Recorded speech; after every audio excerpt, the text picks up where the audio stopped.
नमो अरहंताणम। नमो अरहंताणम। वैर का अनुबंध, अध्याय 9, भाग 3। एक प्रतिहारिणी बाहर खड़ी थी। युवराज ने शयन कक्ष का द्वार खोला और उस प्रतिहारिणी से कहा, हम तीनों ने चौथा व्रत स्वीकार कर लिया है। इस पुष्प शैया को हटा दो। मेरे लिए भूमि पर ही दूसरी शैया बिछा दो। तत्काल 2 दासियों ने सारे पुष्प हटा दिए और दूसरी शैया भूमि पर लगा दी।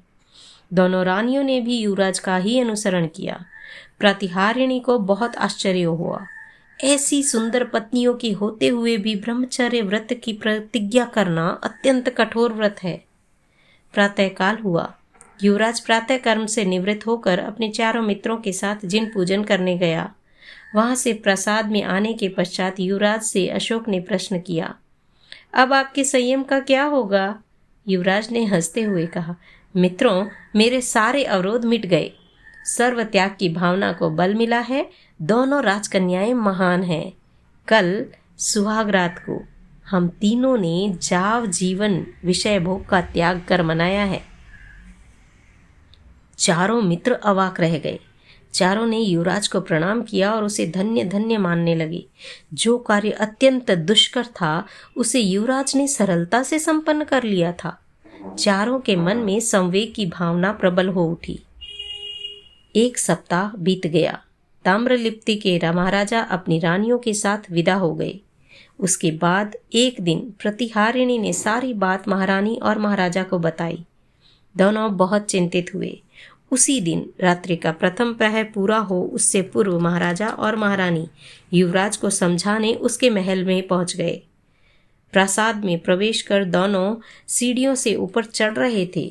उसी समय वहां एक तेजस्वी देवी प्रकट हुई। राजा रानी से बोली, राजन, मन की वेदना को दूर कर दें। युवराज ने जो कुछ किया है वह सर्वश्रेष्ठ है। भोग का त्याग कर अमृतत्व की ओर बढ़ना परम कार्य है। आप ऐसे महान व्यक्ति के माता पिता हैं। आप भी धन्य हैं। देवी, आपका परिचय? मैं सुदर्शना नाम की देवी हूँ। मैं तुम्हारे पुत्र की गुणों की अनुरागिनी हूँ। मैं इसी भवन में रहती हूँ। ऐसा कहकर देवी सुदर्शना अदृश्य हो गई। राजा रानी देवी की बात सुनकर प्रसन्न हो गए। माता पिता युवराज के कक्ष में पहुंचे। माता पिता को देखकर युवराज ने उनको प्रणाम कर आसन पर बैठने की प्रार्थना की।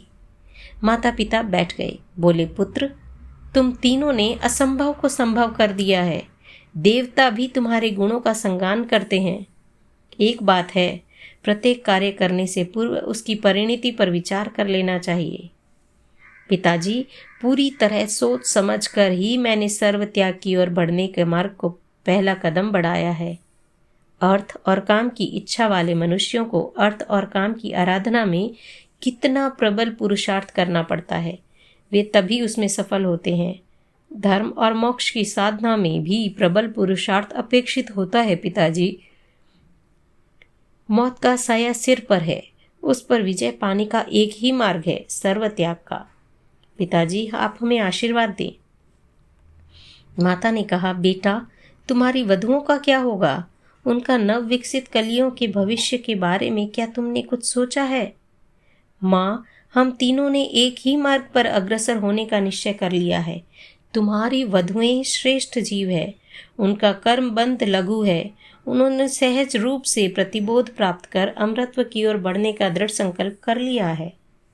राजा रानी अवाक होकर तीनों को देखने लगे। ओह, यह क्या! इस उगते यौवन में इतना कठोर व्रत! रात बीती। प्रातःकाल हुआ। राजा रानी ने भी अपने पुत्र के मार्ग का अनुसरण करने का मन बना लिया। पिता ने पुत्र से अपनी मनोभावना बताई। युवराज मन ही मन बोल उठा, धन्य है इस परिवार को। यदि ऐसे ही परिवार संसार में होते तो सम्रादित्य वाक्य पूरा नहीं कर पाया। महाराजा पुरुष सिंह सपरिवार दीक्षित हो रहे हैं, यह बात सारे नगर में फैल गई। दूसरे दिन महाराजा ने अपनी बहन के पुत्र श्री मुनिचंद्र को उज्जैनी के राज सिंहासन पर प्रतिष्ठित किया।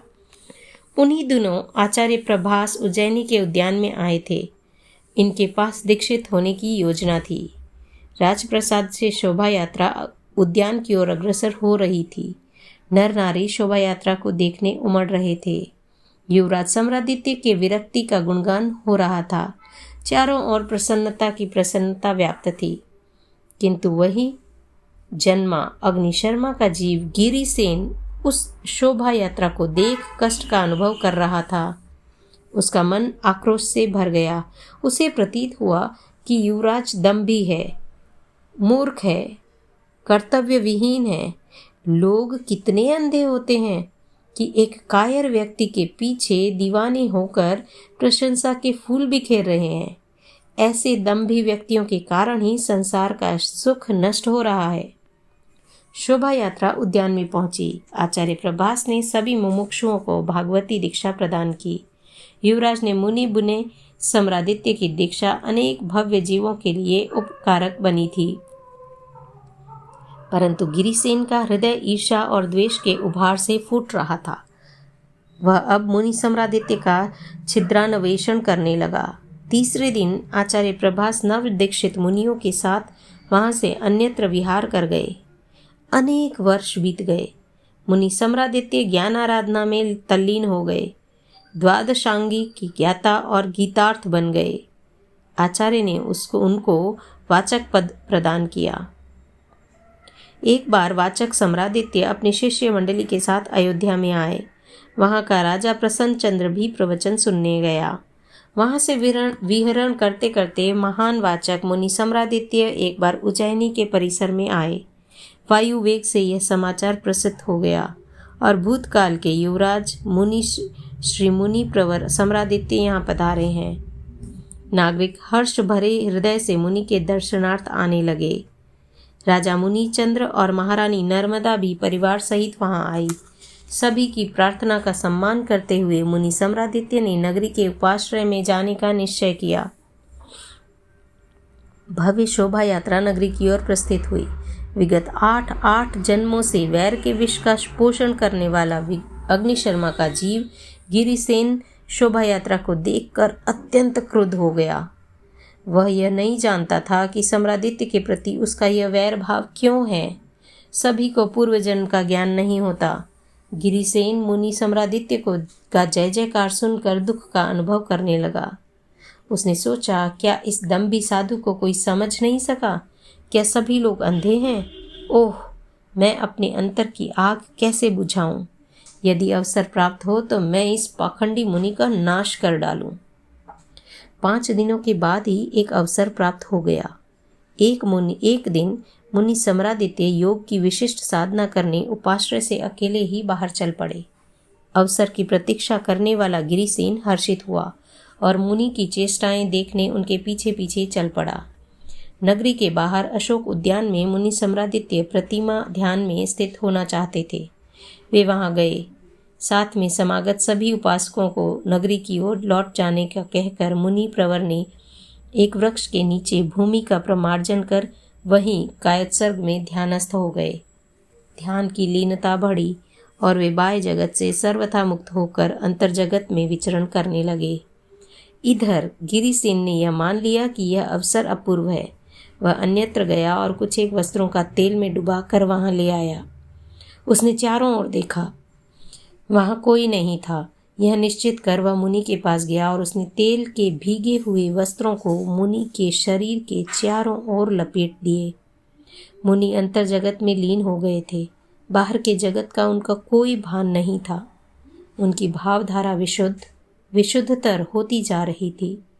गिरिसेन ने परिश्रम कर चकमक पत्थरों से अग्नि प्रज्वलित की और मुनि के शरीर पर लिपटे तेल से सने वस्त्रों को आग लगा दी। मुनि के कर्म ध्यान रूपी अग्नि में भस्मात हो रहे थे। उनकी भावधारा उस बिंदु का स्पर्श कर रही थी जहाँ घात्य कर्म जल कर राख हो जाते हैं। विशुद्ध ज्ञान का प्रकाश होने लगा। उन्हें केवल ज्ञान प्राप्त हो गया। वे त्रिकाल ज्ञाता दृष्टा बन गए। गिरिसेन एक ओर खड़ा जल रहे मुनि को देखकर हर्षित हो रहा था और अग्नि की ज्वालाएं विराट बने इससे पूर्व ही निकट में विहरण करने वाला एक बेलंधर देव अपने अनेक देवों के साथ वहां आ पहुंचा। उसने तत्काल अग्नि का शमन कर मुनि प्रवर पर पुष्प वृष्टि की। अरे, यह चमत्कार कैसे हुआ? यह सोचता हुआ गिरिसेन मुनिप्रवर को एकटक निहारने लगा। बेलंधर देव ने गिरिसेन से कहा, अरे पापी अधम, तूने यह क्या किया? वहां इंद्र आदि देव भी आ गए थे। वे सभी केवल ज्ञानी मुनि की स्तवना करने लगे। उपवन पुष्पों से भर गया। वहां राजा मुनिचंद्र, रानी नर्मदा आदि भी आ गए। महामुनि को केवल ज्ञान प्राप्त हुआ है, यह बात सारे नगर में फैल गई। हजारों नागरिक वहां उद्यान में आ पहुंचे। एक ओर खड़े गिरिसेन का मन कांप उठा।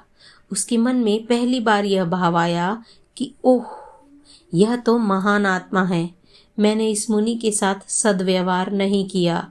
ऐसे विचार आते ही उसके भवबंधन में एक शुभ बीज का वपन हुआ और वह क्षोभ से भरे हृदय को लेकर वहां से भाग गया।